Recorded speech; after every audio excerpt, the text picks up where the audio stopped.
कि मैं जहाँ जा रहा हूँ वहाँ पे मुझे सुनने के लिए इतनी जवान धड़कनें मौजूद होती, क्योंकि ये युवा भारत है। और आजकल हम कहीं जाते हैं, अमूमन कवि सम्मेलनों में जहाँ जहाँ मैं जा रहा हूँ इन दिनों, जो फेरिस्ट के लिस्ट के कवि सम्मेलन है, तो बुजुर्ग हैं वो मिलते हैं, पशु मेलों में वो मिलते हैं। तो कवि के भाग्य में इतने खूबसूरत चेहरे मिल जाए सवेरे सवेरे तो उसका दिन कितना अच्छा बन जाता है। तो आज आपने मेरा दिन बना दिया है। ये जो प्यारी प्यारी बच्चियां, ये बेटियां, ये अपने उज्जवल भविष्य के लिए यहाँ पे अपना वक्त दे रही हैं। तो कहते हैं कवि के कंठ पे सरस्वती होती है। तो मैं आज कम से कम कुछ आपको दे के जाऊं, न दे के जाऊं, किंतु आयु में बड़ा होने के नाते मैं आपको एक आशीर्वाद दे के जाता हूं कि आप जिस राह पे चल रही हैं उस राह पे खूब आगे बढ़ें, तरक्की करें, यश कीर्ति वैभव आपको मिले, ये मैं दुआएं देता हूं। और कहीं भी जाएं आप तो मुड़ के जब पलट के आप पीछे देखेंगे तो वहां पे आपको अपने राहुल सर याद आएंगे कि हाँ, एक ऐसा व्यक्ति था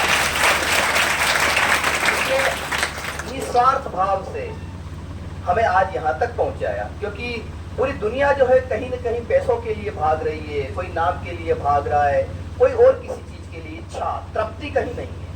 तृप्ति के एहसास का रहना जरूरी है, रस भिखारी दास का रहना जरूरी है, और तृप्ति की मृत्यु न हो जाए कहीं पर, इसलिए पढ़ाई की प्यास का रहना जरूरी है, जो आपके संकल्प हो सकते हैं।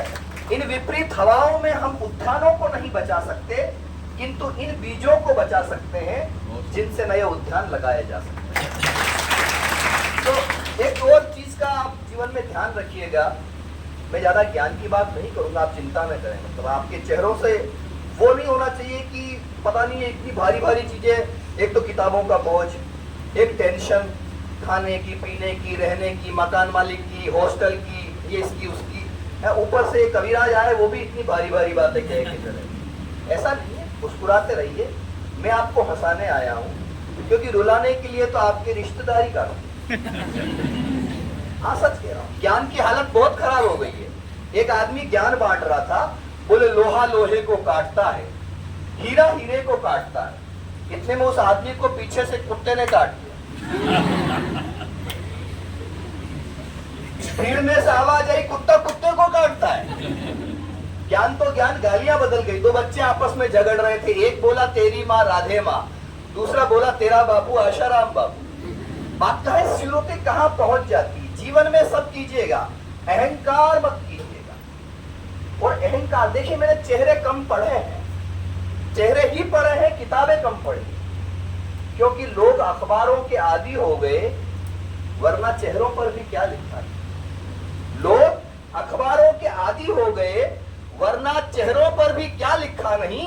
और ये नहीं कहता कि मैं अंधों में था, अरे आंख वालों ने मुझे देखा नहीं। तो आंखें होना और दृष्टि होना, कहीं को चश्मा लग जाता है, लगा है, कहीं देख रहा हूं मैं, लेकिन दृष्टि नहीं होती। तो दृष्टि भीतर से जाती है। आदमी का सबसे महान शत्रु अहंकार मिट्टी में मिलाता तो मिलाता चला जाता, मिट्टी में मिलाता तो मिलाता चला जाता है। मादक से मादक पदार्थों का सारा मद एक एक घूंट में पिलाता चला जाता है। और परिणाम पूछना तो रावण से पूछ लेना, परिणाम पूछना तो रावण से पूछ लेना।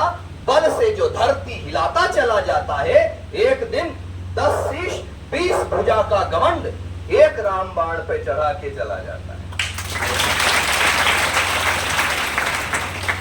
मैं जिस यशस्वी पुरुष के सामने खड़ा हूं, मैंने उनके साथ, उनके सानिध्य में, उनके आशीर्वाद की छांव तले भी कविताएं पढ़ी।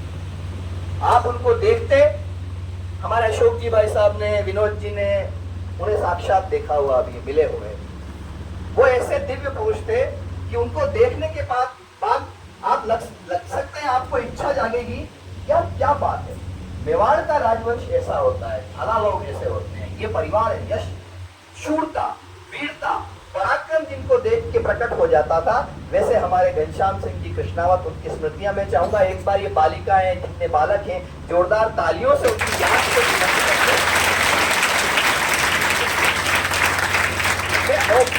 मैं ऑब्जर्वेशन का कवि हूं।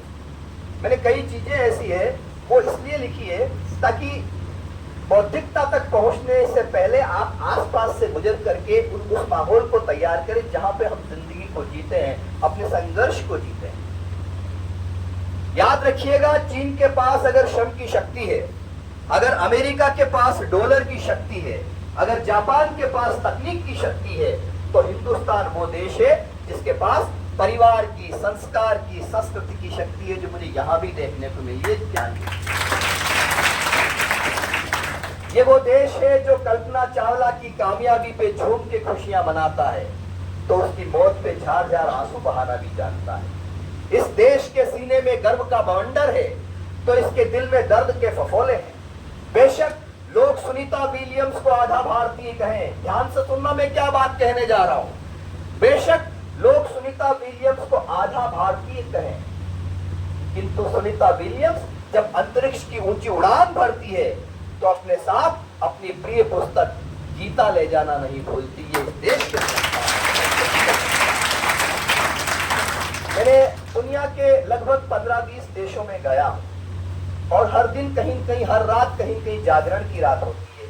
अभी यहाँ खड़ा हूँ, मैं सोया हूँ सवेरे 4 बजे। हिरणमगरी में कवि सम्मेलन था, गणपति उत्सव का कवि सम्मेलन था। उस कवि सम्मेलन में मैंने वहां कुछ कविताएं सुनाई। एक कविता भाई साहब मैंने लिखी, बिल्कुल ताजा लिखी थी, वो मैंने मोबाइल पे पढ़ के सुनाई थी। अगर आप कहें तो दूसरी बार यहाँ सुनाऊं, स्वागत है। पहली बार वहां सुनाई, दूसरी बार यहाँ सुनाऊंगा, क्योंकि मंच पे ही बैठ के लिखी थी कविता, तो वो कविता पूरी याद नहीं है मुझे।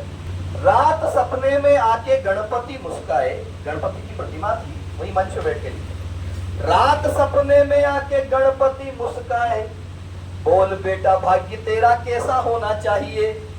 मैंने कहा खाऊं खूब, शादी में उड़ाऊं खूब, अडानी अंबानी वाला पैसा होना चाहिए, अडानी अंबानी वाला पैसा होना चाहिए।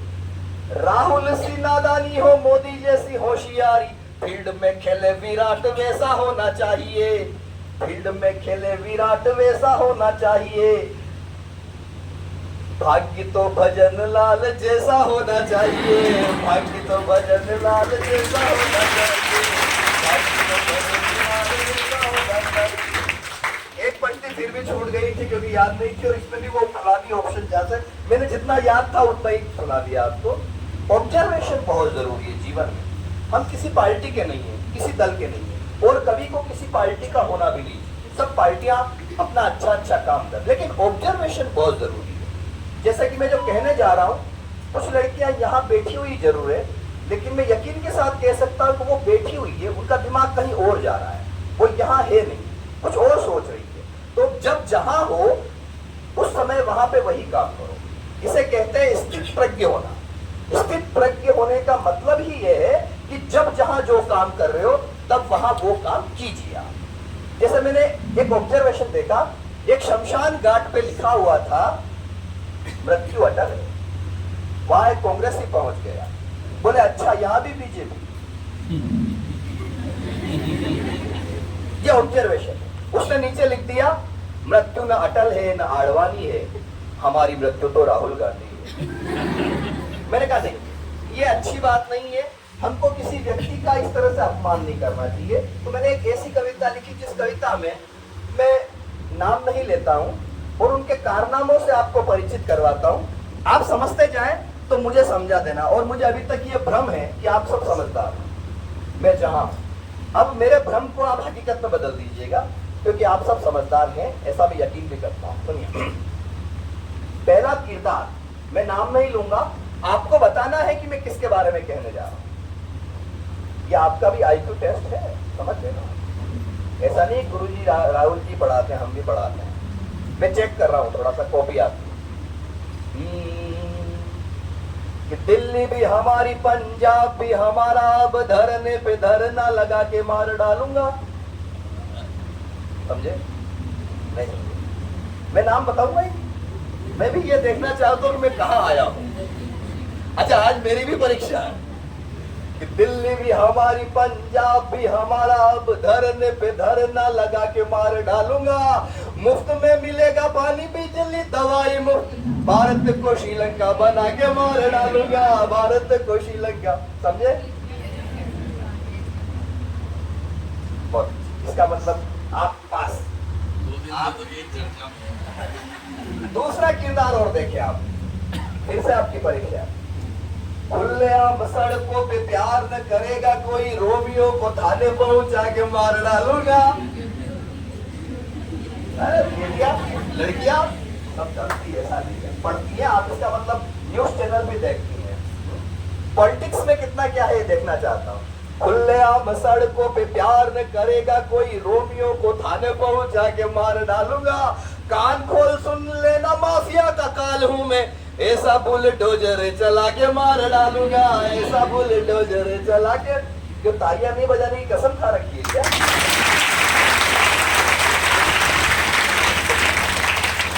देखो बच्चियों, मुझे एक अलग तरह का वरदान मिला हुआ है। मेरी कविता पे जो श्रोता ताली नहीं बजाते हैं, उन्हें अगले जन्म में घर घर जाके बजानी पड़ती है। इसे कहते हैं बौद्धिक आतंकवाद। तो ऐसे नहीं बजाओगे तो हम वैसे बजवा लेंगे। हम तो खाली कुर्सियों से तालियां बजवा लेंगे, आप तो इतनी शक्तियां यहाँ बैठी हुई है। एक किरदार और देखें आप, फिर से टेस्ट है आपका, जाग के सुनना। मैं कई बार ढंग की बात कर लेता हूँ। पीछे जो लड़के हैं कुछ बेचारे अल्प प्रजाति के, हे पुरुष प्रजाति, मुझे आप पे दया है। आप यहाँ कैसे जीते हैं? तो एक किरदार और देखिए, संकट पड़ा यदि तो सलवार पहनूंगा। संकट देखिए, सबसे पहले अशोक जी समझे, जागृत है ना, इसलिए कहता हूं जागृत रहिए आप, कि एक ही पंक्ति में आप समझ जाए मैं किसके बारे में। इनको वो नाम भी याद आ गया। और मेरा तो सौभाग्य यह है कि मैंने तो कई बार उनके सामने कविता पढ़ी है, किंतु हमारे एक कवि हुए डॉक्टर उर्मिलेश, बदायूं के रहने वाले बड़े कवि थे। उन्होंने कहा जो सही है वो बात बोलेंगे, पूरी हिम्मत के साथ बोलेंगे। साहिबों हम कलम के बेटे हैं, कैसे हम दिन को रात बोले। तो ये किरदार भी अगर आप समझ लेंगे तो मुझे ऐसा लगेगा कि मेरा यहाँ आना सार्थक हो जाएगा, हो गया है। और अगर नहीं भी समझो तो धीरे से समझो कि अपने चेहरे को ऐसा बना लो कि पड़ोसी को पता लग जाए आप समझिए। कम से कम अपना तो ख्याल रखो, अपने चेहरे को ऐसे बना लो, हाँ समझ गए, ताकि पास वाले को पता है समझ गए। ये किरदार और सुनिए कि संकट पड़ा यदि तो सलवार पहनूंगा, संकट पड़ा यदि तो सलवार पहनूंगा, स्वदेशी हूँ विदेशी चबा के मार डालूंगा। शत्रुओं से नित्य ही कराऊंगा कपाल भाती, एक आंख अपनी दबा के मार डालूंगा, एक आंख अपनी दबा के मार डालूंगा। अभी तक मुझे वो मजा नहीं आ रहा। मैं कॉलेजों में जहाँ जाता हूँ, या तो यहाँ पे ये बच्चियां जो है ना, ये बहुत पास पास बैठी हुई है, तो बड़ी मतलब फील कर रही, ताली भी बजाती है तो हाथ कैसे खुलते हैं। ताली बजाने में तो हाथ ऐसे खुलने चाहिए ना, तो इसलिए ताली ढंग से बजानी। इनको कभी खुले मैदान में खड़ा कर देना तो वहां पे मैं इनसे डांस नहीं करवा दूं, मैं अपना नाम बदलूंगा। एक किरदार ऐसा है, अब तक आपको चौथी पंक्ति तक प्रतीक्षा करनी पड़ी थी कि कौन होगा क्या होगा। अब आप पहली ही पंक्ति में समझ जाएंगे कि मैं किसके बारे में कहने जा रहा हूं। पहली ही पंक्ति में, ये मेरा दावा है, क्योंकि इतना यकीन अब मुझे आप पे हो गया है। खाऊंगा न खाने दूंगा, न कहीं दबाने दूंगा। खाऊंगा न खाने दूंगा, न कहीं दबाने दूंगा। भाई और बहनों सुना के मार डालूंगा। ऐसे नहीं, ऐसा मेरे हाथ हवा में उठा के ताली बजा दिया।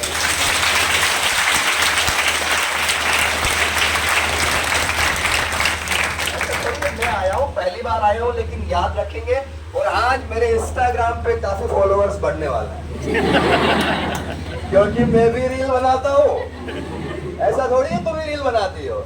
और हमारी रील के जरा सा व्यूज देख लेना कितने होते हैं। कि खाऊंगा न खाने दूंगा, न कहीं दबाने दूंगा। भाइयों व बहनों सुना के मार डालूंगा। मैं उन सौभाग्यशाली कवियों में शामिल हूँ जिन्होंने पिछली 8 मार्च को, इस समय अंतर्राष्ट्रीय नारी है, तब मैंने रामलला मंदिर प्रांगण में अयोध्या में कवि सम्मेलन का संचालन किया।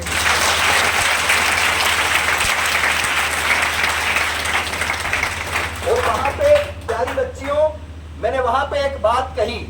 मैंने कहा मैं इसलिए सौभाग्यशाली नहीं हूं कि मैं आपके यहाँ पे इस दिव्य पावन स्थली पे कविता पाठ कर रहा हूं। मैं इसलिए सौभाग्यशाली हूं कि मेरे पिताजी एक कार सेवक थे, उन्होंने कार सेवा की थी। उन्होंने कभी सोचा नहीं था, वो आज इस दुनिया में नहीं है, लेकिन अंतरिक्ष मार्ग से गुजरते हुए यदि उनकी आत्मा कहीं देख रही होगी तो उन्हें इस बात का सुकून मिलेगा कि जिस मंदिर के लिए मैंने कार सेवा की थी, मेरा बेटा उस मंदिर, बनते हुए मंदिर के प्रांगण में कविता पाठ।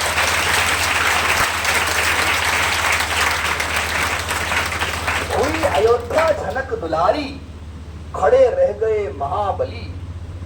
क्या होता है कि निमंत्रण सबको दिया था, लेकिन कुछ राक्षस ऐसे थे जो वहां नहीं आ पाए, क्योंकि उनके आने में, उनके भाग्य में वो चीज लिखी ही नहीं थी। इसलिए कुछ ऐसी वैसी सहेलियां तुमसे दूर हो जाए तो कभी डरना मत। जो ऐसी वैसी होती है वो दूर हो जाती है।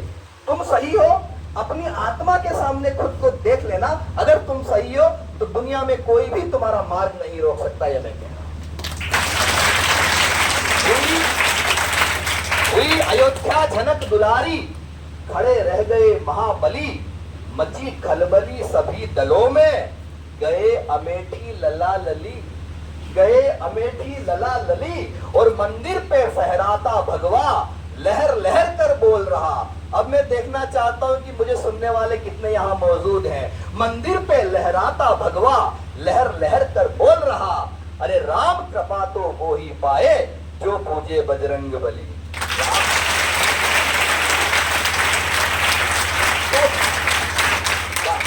अब मुझे वो कवि सम्मेलन की फीलिंग आ रही है जिसे मैं बड़े बड़े लिफाफे लेने के बाद में पेश करता हूं। आज आपने पॉकेट में करवाया। अच्छा, ये प्रसंग किस लिए? यार अजातशत्रु जी को ऐसे बुलाते तो ये पूछते भाई पेमेंट क्या है, क्योंकि पैसों के दास तुम हो, पैसों के दास हम हैं। न तुलसीदास तुम हो, न तुलसीदास हम। लेकिन यहाँ आने के बाद लगा कि ये आदमी भी पैसों का दास नहीं है। एक बार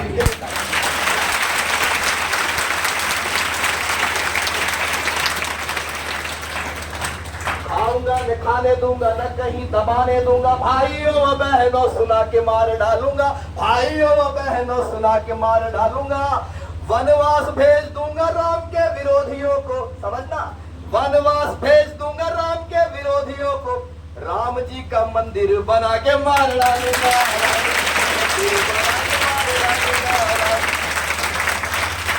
ये भी बहुत समझदार हैं फोटोग्राफर जो वीडियो बना रहे हैं, गोविंद सिंह जी है ना। ये फोटोग्राफर वीडियोग्राफर वही बनते हैं जिनको बचपन से किसी दूसरे के घर में ताजा करने की आदत है। चित्र हमारा खींच रहे हो, हृदय कली को सींच रहे हो। भाषा को समझिए, हिंदी को समझिए मैं क्या कह रहा हूँ। आपकी वोकेबलरी में यहाँ पे कई नए शब्द आने वाले हैं। चित्र हमारा खींच रहे हो, हृदय कली को सींच रहे हो, लेकिन इतना बतलाओ ये एक आंख क्यों मीच रहे हो? तो ये कोई बात है? मतलब पुरुष को देख के पुरुष आंख मीच रहा है। तो हिंदी पखवाड़ा भी चल रहा है। रानी पटरानी दासी के समान लगती है, जाने कब स्वर्णमयी प्रात फिर आए। देवनागरी की गागरी भरेगी अमृत से। बच्चों ध्यान रखना, देवनागरी वो लिपि होती है जिसमें हम लिखते हैं। आजकल के बच्चे समझते नहीं। देवनागरी की गागरी भरेगी अमृत से, मृतक जनों में नव प्राण फुकवाएगी। और देश की अनेकता को एकता में ढालने को देख लेना, हिंदी सही भूमिका निभाएगी।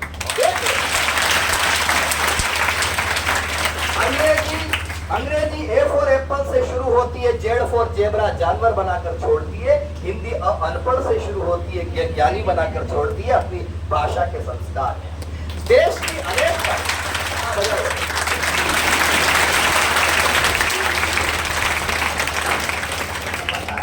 आपके अंदर जो हुक उड़ रही है ना, पता है?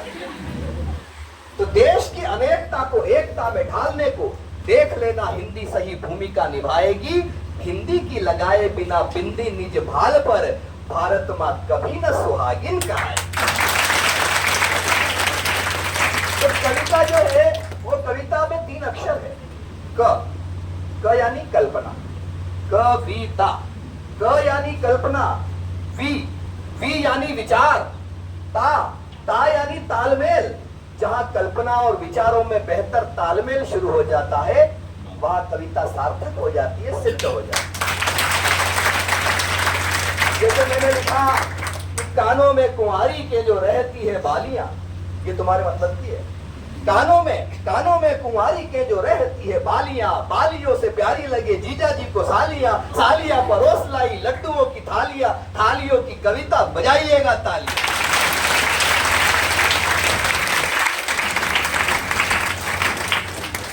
अब तो हो सकता है राहुल जी ये सोच रहे होंगे कि मैंने क्या सोच के बुलाया और क्या करूंगा, वही आप चिंता में करें, मैं आपकी इज्जत को बढ़ा के जाऊंगा। किरदार कई है। एक किरदार ऐसा है, सुनो, एक किरदार ऐसा है जिस किरदार पे अगर मैं नहीं लिखता फिर वहीं पे आ जाओ। कहां पे? वहीं पे। नाम नहीं ले रहा हूं, समझना आपको है, पक्का? वो किरदार ऐसा, उस किरदार के बारे में मैं नहीं लिखता तो मेरा इस कविता को लिखना ही गलत हो जाता। वो किरदार कौन सा है? जहां भी प्रचार करने के लिए जाऊंगा मैं अपनी ही पार्टी मिटा के मार डालूंगा। समझे? अरे नाम नहीं लेना है, नाम बिल्कुल आचार संहिता का पालन करना है, नाम नहीं लेना। बस समझ जाओ तो ताली बजा दो। हाँ भाई समझ गए। अभी तक एडवांस सुन लो, पूरा एडवांस पेमेंट मत करो, और वो है भी नहीं। जहां भी प्रचार करने के लिए जाऊंगा मैं अपनी ही पार्टी मिटा के मार डालूंगा, अपनी ही पार्टी मिटा के मार डालूंगा। खुद की तबाही पर चिंतन शिविर होगा, बैंकॉक में छुट्टियां मना के मार डालूंगा। एक और आता है उत्तर प्रदेश की राजनीति, बस इतना सा इशारा कर रहा हूँ। यूपी की राजनीति, अशोक जी यहाँ हैं, इन्होंने अपने जीवन के रास्ते पे जितने समाज सेवा के कार्य किए हैं, बहुत कम लोग शायद आप अशोक जी से परिचित होंगे, लेकिन जो उदयपुर में आते हैं वो नवलखा महल में जाते हैं। और उदयपुर के पर्यटन स्थलों में एकमात्र ऐसा कोई एक पर्यटन स्थल है जो आपको सिखाने का काम भी करता है। बाकी सब दिखाने का काम करते हैं, ये सिखाने का काम करते हैं। एक बार जोरदार तालियां इसके लिए।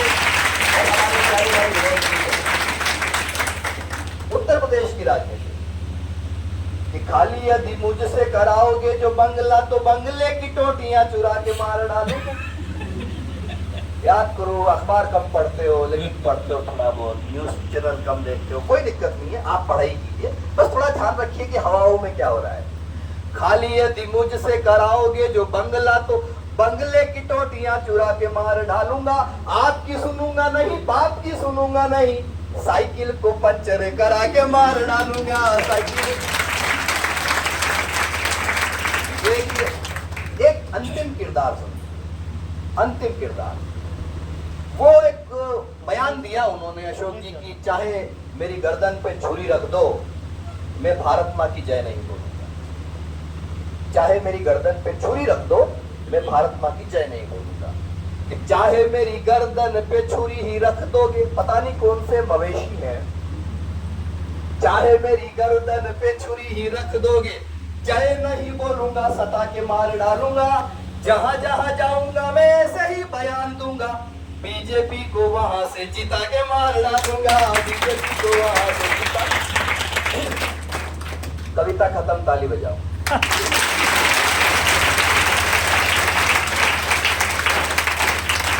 ये भी आपको बताना पड़ता है क्योंकि अभी आप कवि सम्मेलन के वो श्रोता नहीं है, लेकिन आज मैंने अपने श्रोता यहाँ कुछ तैयार कर दिया। हो सकता है कुछ दिनों के बाद ये बोले कि भैया को कब बुला रहे, आजाद जी को कब बुला रहे, ऐसा बोलोगे क्यों? बोलोगे पक्का? तो मेरे फॉलोअर्स बढ़ेंगे या नहीं बढ़ेंगे? और मेरे जैसे कवि के फॉलोअर्स बढ़ने चाहिए कि नहीं चाहिए, मैं पूछना चाहता हूँ आपसे। तो इंस्टा का ऐसा नहीं है, मेरे काफी है, लेकिन मेरा परिवार में इसलिए बढ़ाना चाहता हूँ कि मैं जहाँ पे अपनी छट्टियां लगा के चेहरों को मैंने पढ़ा वो आज मेरे परिवार में शामिल है। हिंदी का पखवाड़ा है, आपने मुझे बुला लिया है, याद कीजिएगा और यकीन मानिएगा, जीवन में कभी निराश मत होना, किसी मोड़ पर उदास मत होना। डिप्रेशन में मत जाइए, डिप्रेशन में कभी मत जाइए। दुनिया की कोई भी बड़ी से बड़ी चीज आपको तोड़ नहीं सकती, दुनिया की कोई बड़ी से बड़ी। चीन के पास अगर श्रम की शक्ति है, अमेरिका के पास डॉलर की शक्ति है, तो हिंदुस्तान वो देश है जिसके पास परिवार की, संस्कार की, संस्कृति की शक्ति। मैंने आपको कहा था, याद होगा। बस याद रखिएगा कि जहां भी जाएं आप कुछ ऐसा करके दिखाएं कि आपके परिवार वाले और आपके शिक्षक है वो सदैव आप पे गर्व करे, महसूस करे आपको कि हाँ, हमारी बच्ची, ये हमारा बालक। मैं एक कविता, जिस कविता के लिए मुझे बुलाया जाता है, वो कविता मैं आपको सुनाता हूँ। किंतु चूंकि मैं खुद भी पढ़ाने का काम करता हूँ, राहुल जी आप भी पढ़ाने का काम करते हैं, आप भी पढ़ाने का काम करते हैं, मैं भी पढ़ाने का काम करता हूँ, तो रिश्ते में हम साड़ू भाई हैं। आजकल के बच्चे वैसे बच्चे नहीं रहे जो एक जमाने में हुआ करते थे। आजकल डायरेक्ट गूगल से डाउनलोड होते हैं, वो बच्चे नहीं होते, बाप होते हैं। मैंने एक बच्चे से पूछा, मैंने कहा बेटा ये बताओ सत्य और भ्रम में क्या अंतर है? बोले गुरुजी आप हमको पढ़ा रहे हैं ये सत्य है, लेकिन हम पढ़ रहे हैं आपका भ्रम। मैंने कहा बेटा ये बताओ शादीशुदा किसे कहते हैं? बोले शादी के बाद जो आदमी शुदा हो जाता है उसे शादीशुदा कहते हैं। मैंने एक बच्चे से पूछा, मैंने कहा बेटा ये बताओ हमारे देश में कौन सी देवी का कौन सा प्रसाद प्रसिद्ध है? बोले राबड़ी देवी का लालू प्रसाद। एक बार एक सरकारी स्कूल में आग लग गई, सारे बच्चे खुश हो गए। सरकारी स्कूल में आग लग गई, सारे बच्चे खुश हो गए। बोले सबसे बड़ी टेंशन ये स्कूल था, इसी का राम नाम सत्य हो गया। एक बच्चा रो रहा था, मैंने उससे पूछा तू क्यों रो रहा है? बोले आग स्कूल में लगी है, वो मास्टर जी तो बाहर खड़े हैं। तो आप कभी बाहर मत खड़े रहना। अरे मैं बेदला में रहता हूँ राहुल जी, वहां पे बेदला में पुराने महल, अशोक जी जानते हैं, उन पुराने महलों में स्कूल चलना शुरू हो गया। पुराने महलों में खंडहर होते हैं, उनमें व्यवस्थित करके और स्कूल वही शुरू कर दिया। हमको, मुझे आज भी याद है, हमको वहां पढ़ाने के लिए एक टीचर आते थे जिनका नाम था राजेंद्र पंडित। क्या नाम था? राजेंद्र पंडित। वो घर से सोच के आते आज किसको ठोकना। तुमने भी कभी किसी टीचर की बचपन में मार खाई है? हमने, और हमने कैसे खाई है बता रहा हूं। वो घर से सोच के आते आज किसको ठोकना है, और जिसको ठोकना होता उसकी तरफ देख के मुस्कुराते, जैसे मैं वो टोपी वाले की तरफ देख के मुस्कुरा रहा। अच्छा, पुराने टीचर जो होते थे वो पहाड़े वगैरह पूछते थे, 10 का पहाड़ा, 15 का पहाड़ा, ऐसा पूछते थे। हमारे स्कूल में अशोक जी एक नीम का पेड़ था। वो नीम का पेड़ नहीं था, वो वर्कशॉप था। उसके नीचे बच्चों की डेंटिंग पेंटिंग होती थी, और कोई कुछ जवाब नहीं दे तो गुरुजी का एक ब्रह्म वाक्य, चलो नीम के नीचे। एक दिन मैं क्लास में गया, गुरुजी आए राजेंद्र पंडित, मेरी तरफ देख के मुस्कुराए, बोले खड़े हो जाओ। मैं खड़ा हुआ, बोले सुनाओ 15 का पहाड़ा। मैंने कहा नहीं आता है। बोले चलो नीम के नीचे। उन्होंने नीम के पेड़ के नीचे ले जाकर मेरे साथ जो सांस्कृतिक कार्यक्रम किया, मैं 10 दिन तक स्कूल नहीं गया, लेकिन प्यारे बच्चों 10 दिन के बाद जब मैं स्कूल गया तो 15 तो क्या 25 तक के पहाड़ है यार। राजेंद्र पंडित आए, पुनः मेरी तरफ देख के मुस्कुराए। इस बार मैं भी मुस्कुराया। मैं मुस्कुराया, वो मेरे कॉन्फिडेंस को ताड़ गए, समझ गए। बोले सुनाओ 27 का पहाड़।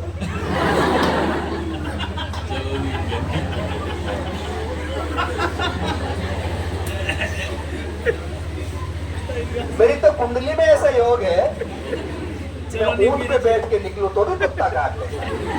वो तो गुरुजी ने काटा।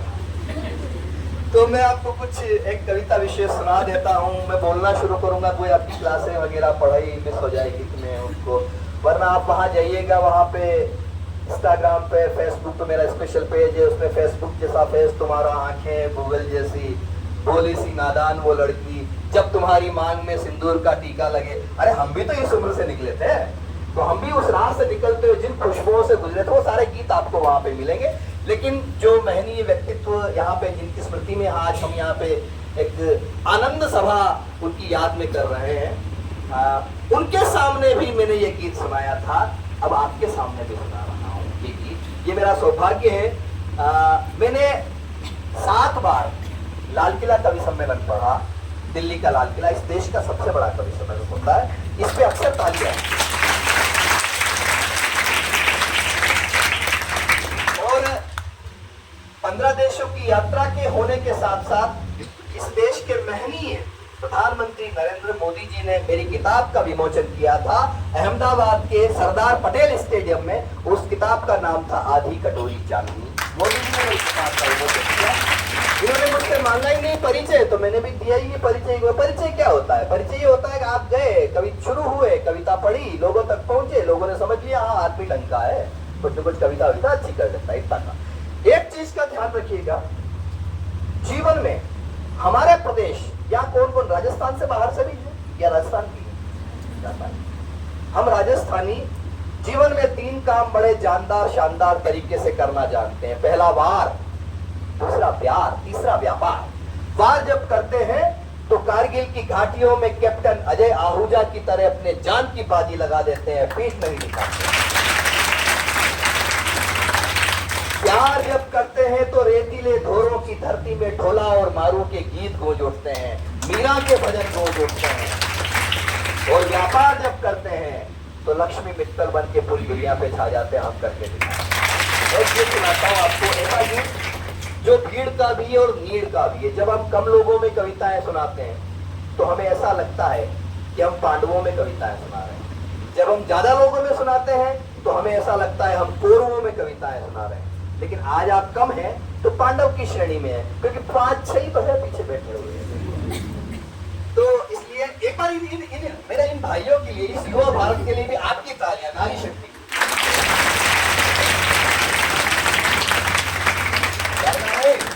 जीवन में नहीं डरना कभी, हम हैं यहाँ।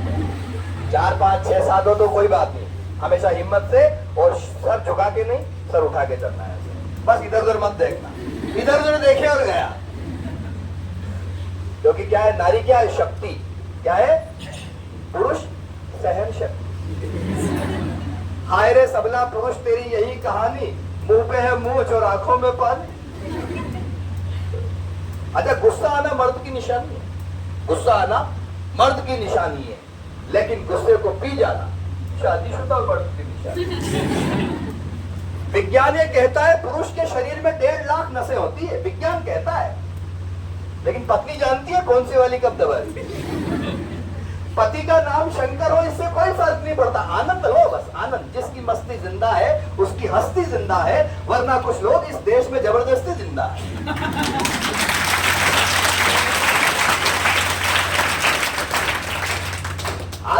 आदमी का नाम शंकर हो, शंकर हो आदमी का नाम, इससे कोई फर्क नहीं पड़ता। तांडव तो पत्नी करवाती। अच्छा, आपको हर विभाग में महिलाएं मिल जाएगी, बिजली विभाग, शिक्षा विभाग, हर विभाग में। आजकल तो मतलब कि नारियों का ही, मतलब कि जैसे कहता नहीं, यत्र पूज्यन्ते नारी तत्र रमन्ते देवता, है तो नारियों का है। और हर विभाग में आपको महिलाएं मिल जाएगी। एक विभाग ऐसा है, एक विभाग जिसमें महिलाएं नहीं होती, अग्निशमन। क्योंकि महिलाओं का काम आग बुझाना नहीं है।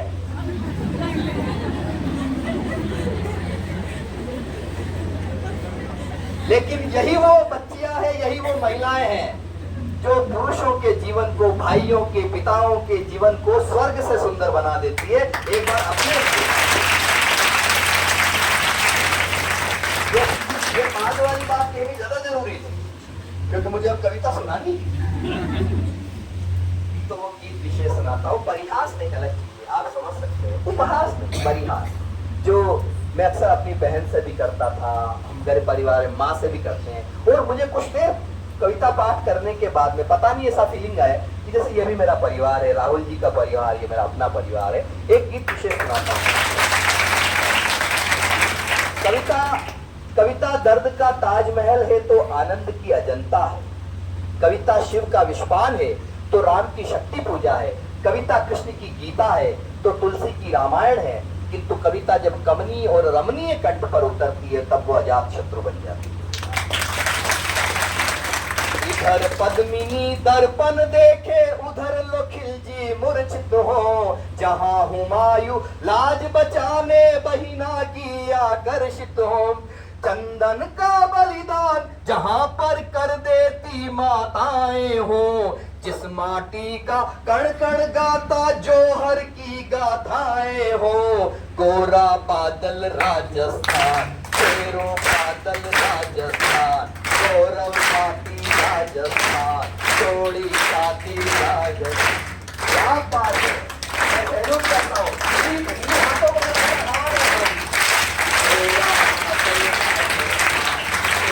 हाथों को गौरव छाती राजस्थान, चोड़ी छाती। रुक जाइए, तर्क देता हूँ। तर्क से सहमत हो तो समर्थन करें कि मैंने बात क्या कही थी।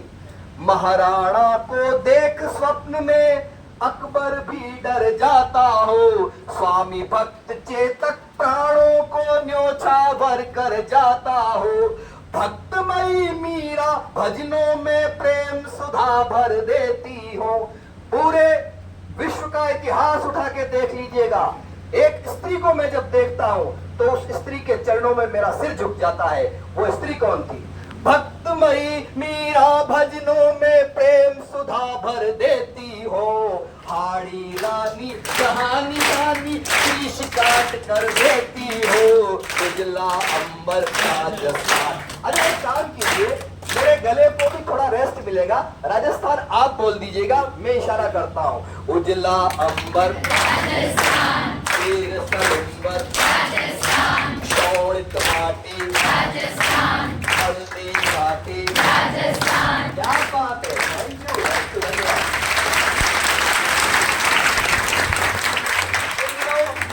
जिन दिनों कारगिल का युद्ध हुआ, भरतपुर के पास एक गांव है अजान, जहां की गायत्री देवी ने अपने शहीद पति की अर्थी को कंधा दिया। आप कल्पना करें उस स्त्री के दिल पे क्या गुजरी होगी जिसने सुहाग का जोड़ा पहनकर शमशान तक की यात्रा की। मैं गायत्री देवी की चेतना तक और इन धड़कनों तक कविता की ये पंक्तियां पहुंचाता हूं। सुनिए। आन बान और मर्यादा की पानीदार कहानी है, हाँ पानीदार कहानी है। प्राण जाए पर वचन जाए, राजस्थानी पानी है। पति की अर्थी को कंधा क्षत्राणी ही दे सकती है। और एक ऐसी पंक्ति, आप मेरा नाम भूल जाएंगे लेकिन ये पंक्ति आपको जीवन भर याद रहेगी। पति की अर्थी को कंधा क्षत्राणी ही दे सकती है। परमाणु विस्फोट यहाँ की धरती ही सह सकती है, हाँ धरती ही सह सकती है। बोला कड़कड़ भूल जाते हो, एक साथ कोई भी स्वर खामोश न रहे। बोला कड़कड़ अन्य पोकरण सबसे न्यारा मारा मारा। क्या बात है, क्या बात है। आखिरी पंक्तियां पढ़ के मैं अपनी वाणी को विराम दूंगा। और मैंने अभी तक अपने को 5% खर्च किया है, 95% बचा के जा रहा हूं। बन गया इनका वीडियो, बढ़िया बन गया। आज तो अद्भुत अद्भुत वक्त जिया हमने। आन पान और मर्यादा की पानी दा। एक पंक्ति जो है, जिस पंक्ति की वजह से मुझे याद किया जाता है कि मैं कहां का रहने वाला हूं। ये लिखी मैंने जरूर है लेकिन मुझे लिखवाई है मेरे शहर के लोगों ने। आप यहाँ आसपास के शहर से होंगे, उदयपुर प्रॉपर से बहुत कम होंगे लेकिन आसपास है। लेकिन जब आप उदयपुर देखते हैं तो आपको लगता है कितना सुंदर शहर है। लेकिन मैं तो इस शहर में पैदा हुआ, तो इस मिट्टी का कर्ज है, उस कर्ज को मैंने एक पंक्ति में उतारने की कोशिश की है। झीलों की नगरी के आगे स्वर्ग मिले ठुकराता हूँ। झीलों की नगरी के आगे स्वर्ग मिले ठुकराता हूँ। इस मिट्टी में जन्म लिया है, गीत यहाँ के गाता हूँ। हल्दी घाटी की महिमा पर दिल्ली भी शर्मिंदा है। हम मेवाड़ी लोग हमारी आन पान पे जिंदा है। तो नीलो घोड़ो अर्जित छोड़ो, चंबल माही वीर सिपाही बहुत बहुत धन्यवाद। गजब का वक्त गुजरा, गजब का वक्त गुजरा, दिल का सौदा हो गया आखिर। मोहब्बत की हवेली जिस तरह नीलाम हो जाए, उजाले अपनी यादों के हमारे साथ रहने दो, न जाने किस गली में जिंदगी की शाम हो जाए। सितारों को आंखों में महफूज रख लो, बड़ी दूर तक रात ही रात होगी। मुसाफिर हो तुम भी, मुसाफिर है हम भी, इसी मोड़ पर फिर मुलाकात होगी। बहुत बहुत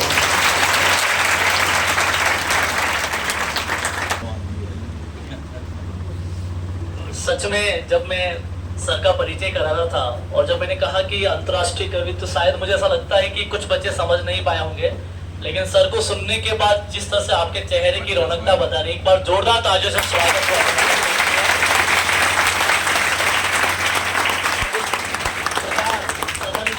सदन के माध्यम से अपनी बात को रखा और जिस तरह से बच्चे प्रफुल्लित थे, हो सकता है कुछ बच्चे मेरे डर से नहीं बात कर पा रहे, लेकिन मैं बता दूं सर कि ये बच्चे आपके आने के बाद जिस तरह से एक एनर्जी इनके अंदर बुस्टअप हुई है, मैं सच महीने में आज पहली बार साहब को पहली बार लाइव सुना है। सर के एक बहुत जो प्यारा राजस्थान में हमेशा जब भी कभी लगता है कि इधर उधर सफर कर रहा हूँ तो मैं सुनता जरूर, और यही मैं चाह रहा था कि लास्ट की पंक्तियों में प्यारा राजस्थान का आप अपनी बात को रखें। तो एक बार जोरदार तालियां साहब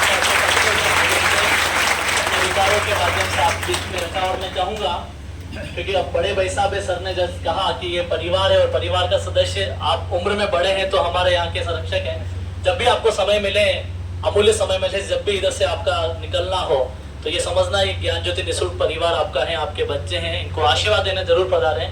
ज़्यादा बड़ी बात तो नहीं कहूँगा, लेकिन इस क्योंकि आपने इतनी बढ़िया तरीके से अपनी बात को रखा, इन बच्चों की बात को आप जहाँ पर भी जिस सदन में रखें, तो मुझे लगता है आने वाले टाइम में एक अच्छे राष्ट्र का निर्माण कर पाएंगे। तो एट लास्ट एक बार जोरदार तालियों से स्वागत है। अब क्योंकि ज़्यादा समय आपका हम नहीं लेंगे, क्योंकि हम